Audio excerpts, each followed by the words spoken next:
Lu tau gak cuy, arkeolog nyari kota ini selama ratusan tahun di daratan. Ternyata seluruh kota ini tenggelam ke dasar laut cuma gara-gara mereka bangun kuil raksasa di atas tanah yang lembek cuy. Nih lu kenalin, namanya Tonis Heraklion, kota pelabuhan paling legendaris yang pernah jadi gerbang utama masuk ke Mesir kuno cuy. Jadi selama ribuan tahun nama kota ini muncul di teks kuno dan dianggap mitos belaka kayak Atlantis cuy. Sampai akhirnya pada tahun 2000 seorang arkeolog bawah laut bernama Frank Godio nemuin kota ini 7 kilometer cuy dari lepas pantai Mesir. Nah si Tonis Herakleion ini nggak cuma tenggelam gitu aja cuy, tapi dia ambles secara dramatis cuy.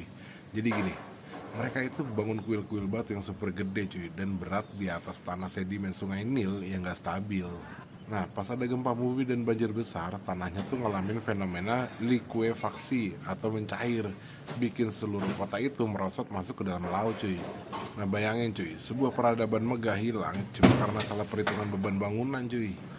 Tapi yang paling gokil adalah pas para penyelam mulai angkat benda-benda dari sana, isinya bukan cuma sampah kuno cuy, tapi harta karun raksasa. Nah di dasar laut yang gelap itu mereka nemuin patung-patung dewa setinggi 5 meter yang masih berdiri tegak meski udah kerendam air selama 1200 tahun. Nah selain patung raksasa ada lebih dari 60 bangkai kapal dan ratusan jangkar perunggu yang ditemuin cuy. Ini tuh ngebuktiin kalau kota ini dulunya tuh pusat ekonomi yang sangat sibuk cuy. Nah di sana mereka juga nemuin prasasti raksasa yang masih bisa dibaca dengan jelas banget cuy. Seolah-olah kota ini sengaja diawetin sama laut cuy. Nah Tonis Heraklion ini adalah tokoh yang terlalu berbahaya buat dicatat sejarah sebagai legenda cuy.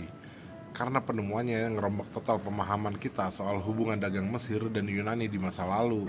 Nah kota ini tuh ngingetin kita kalau sekuat apapun bangunan yang kita bikin, alam punya caranya sendiri cuy buat narik kita balik ke tanah atau dalam kasus ini cuy, ke dasar laut. Nah sekarang nih si Tonis Heraklion ini jadi museum bawah laut terbesar yang pernah ada cuy. Kapsul waktu yang nunggu buat diceritain lagi. Nah gue tuh jadi mikir cuy, kalau kota sebesar ini aja bisa tenggelam gara-gara keberatan beban, kira-kira kota modern mana yang bakal nyusul nih menurut lo nih? Nah kalau lu suka cerita yang kayak gini-gini nih, di sini kita ngobrol santai tapi mikir.